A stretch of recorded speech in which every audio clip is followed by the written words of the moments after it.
We are here to talk about to understand more about economic concept. So we will be asking related to that concept according to your company. So your first question is, let me give your introduction or background of your company.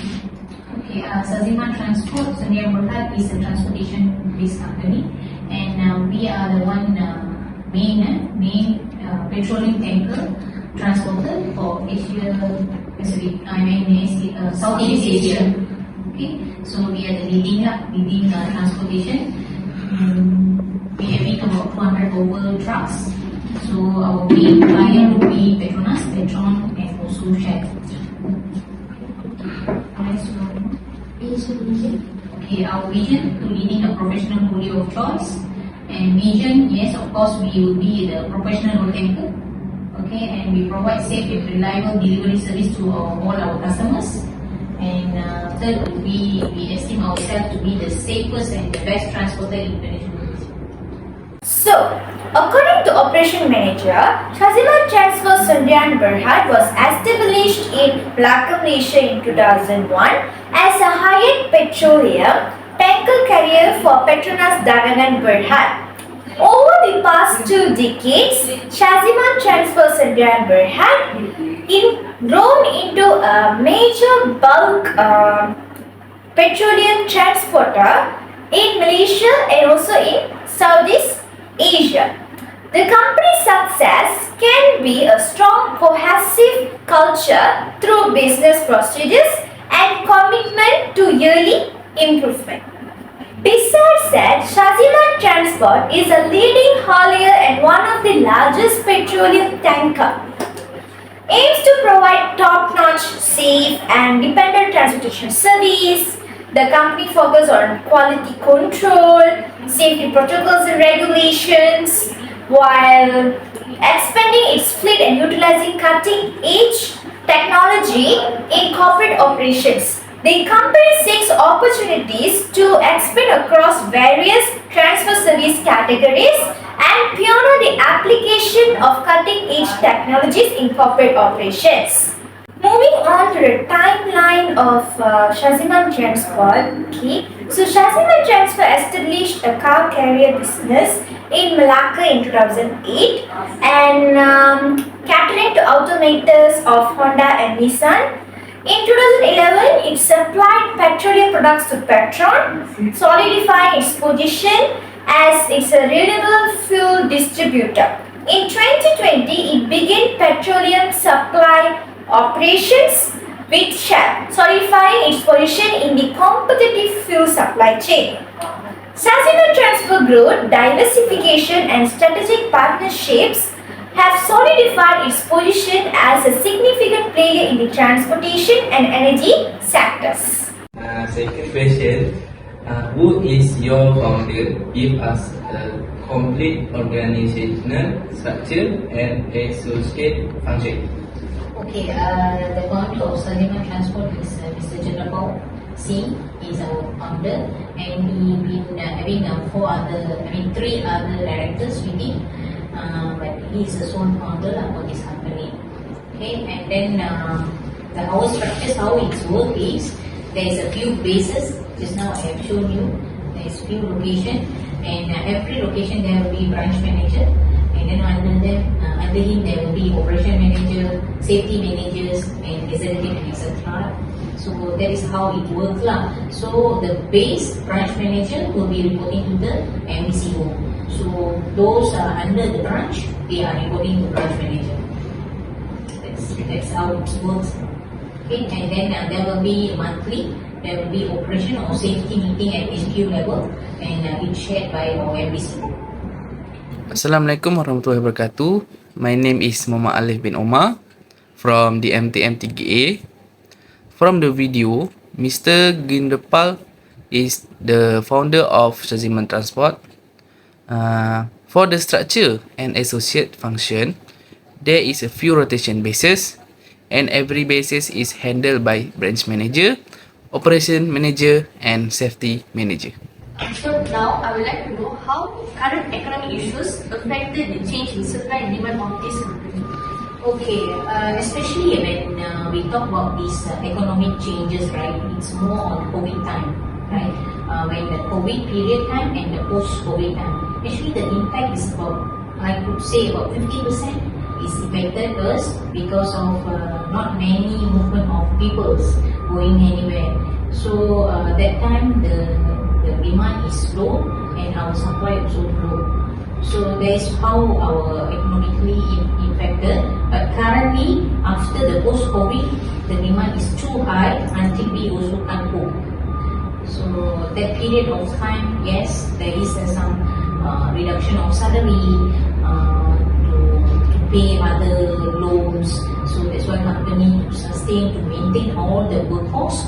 So they have to do that kind of action at that period of time.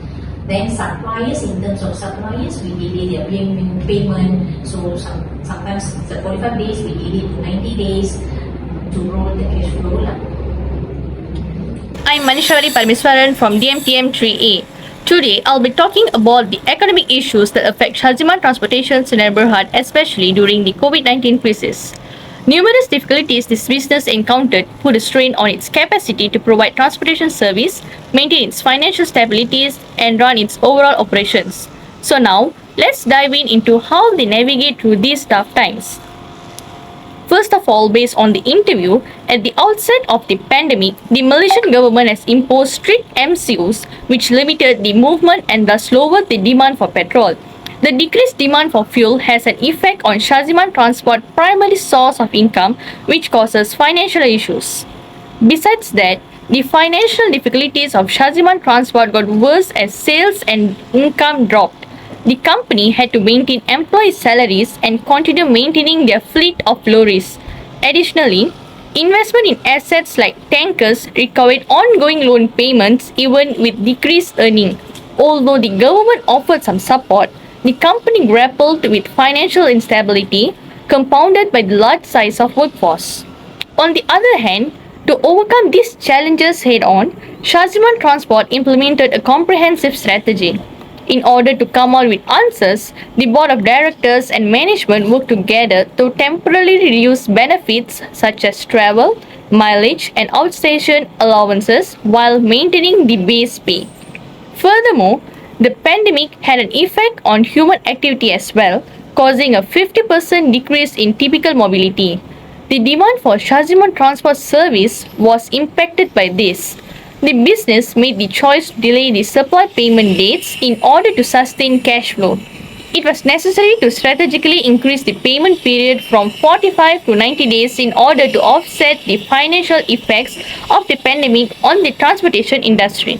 So, madam, our last question is: does your company face all the obstacles in terms of transportation and financial and lastly operation? During COVID-19 crisis. Yeah, as just now I have mentioned for the second question, economic, yes, it's affected us because of, in terms of monetary wise, yes, because the trip is lesser. I say it's a 50% drop. So the income from trip drop. So kilometer run drop, right? Our trip drops. So there is a drop in our sales revenue. So that's where we need to pay all our debts. Okay, we bought our assets, trailers, trucks, so we need to pay the loan to the bank. So that's where that time there is a monetary yang government need to there is a finance they give us, right? So that time even though they give, but it depends on the population of the staff in that company. So that's where we affected very badly that time. So what company did was they called all the managers and they explained the situation and they deduct all our allowances. So whatever the key pay, the basic pay, they pay full, but our allowances they take off. Like for example, transport allowances, some are getting mileage, some are getting like some other allowances, all station allowances, all they cut off for I think 2-3 months. So after the situation get better, then they start pay back lah. That is one of the action. And one more is our staffs all cannot move. If there is a COVID, they have to be working from home. So same thing, our drivers, if there is a COVID, So we don't have enough captains to run the show for the day. So this is almost in terms of operationally really bad. So we have failed some orders, we have to do some mitigation. Like these clients very particular. So if you are the first of COVID, when you have a COVID, you got the COVID, then you need to be quarantined for 14 days. That was the bad luck. After that, the recent one was the last wave was 5 days the max, 5 to 7 days max. So that one is a bit okay lah. The earlier one we really hit very badly in terms of economy, even operation. Our KPI also we cannot fulfill, and financial company also they go and reload, they increase their debt, they put their assets to be mortgage, so to run the day-to-day. After the post-COVID, so far we are still there, not 100% recover from the COVID. Not 100%. Maybe it takes about next year, in March, like that, we will fully recover from that.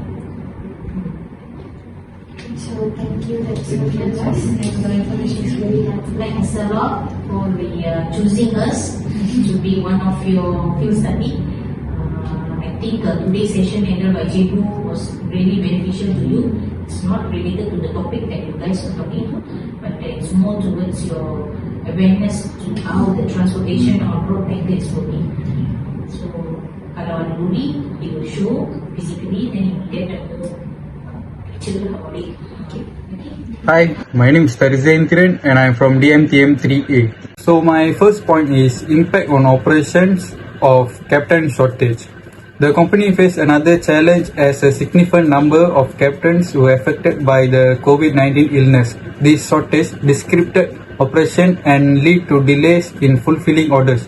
Key performance indicators naturally declined. To cope, Shaziman Transport secure new loans and added a mortgage loan to its list of monthly obligations. So my second point is resilience and future outlook. Despite this obstacle, Shaziman Transport demonstrate resilience by adapting strategies. They expanded service offerings, optimized resources allocated by contemplated cost-cutting measures, and their ability to navigate these challenges showcase their flexibility and persistence. So my last point is resilience and future outlook. Despite these obstacles, Shaziman Transport demonstrated resilience by adapting strategies. They expanded service offerings, optimized resources allocating, and contemplate cost-cutting measures. Their ability to navigate these challenges showcase their flexibility and persistence. In conclusion, Shaziman Transport journey through the COVID-19 crisis underscore the importance of adaptability and strategic decision making. Their commitment to employees' innovative solution and resilience in the face of adversity offer valuable lessons for all of us. Company fall under and explain the characteristic. There are 4 market structures, that is perfect competition, monopolistic competition, oligopoly and monopoly. So I feel that ours is falls under oligopoly. So because there's not many players are doing the same transportation of road tankers, delivering for the same main giant oil companies. Because this is based on tender, so every company will get 7 years tender. So until 7 years, if let's say your service is satisfied, then they will continue again. So like Petronas is since 2001 until now we are doing for Petronas. So I feel it's oligopoly. Shaziman Transport Sendirian Berhad can be classified as an oligopoly. Its market structure is oligopoly. Oligopoly is a market condition when a small number of powerful companies have great influence over the market. This kind of situation is often characterized by a small number of businesses that compete with one another. Shaziman Transport operates in an environment where a small number of well-known companies, include itself, hold significant influence even though there may be several participants in the transportation and logistics sector. Participation in an oligopoly implies a market where competition is molded by a small number of players, which affects the pricing, market dynamics, and tactical decision making. Does this company have government intervention in the market?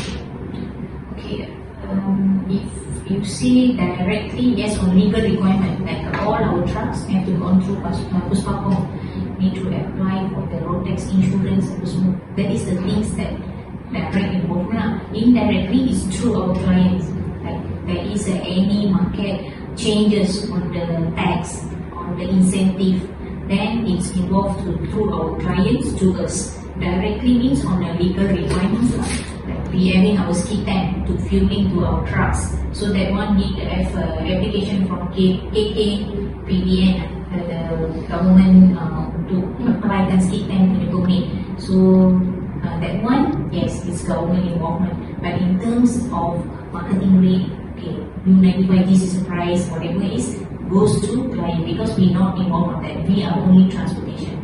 So maybe some of the things that I see that government can influence us is maybe on insurance. They like now we install with our device, vetting device.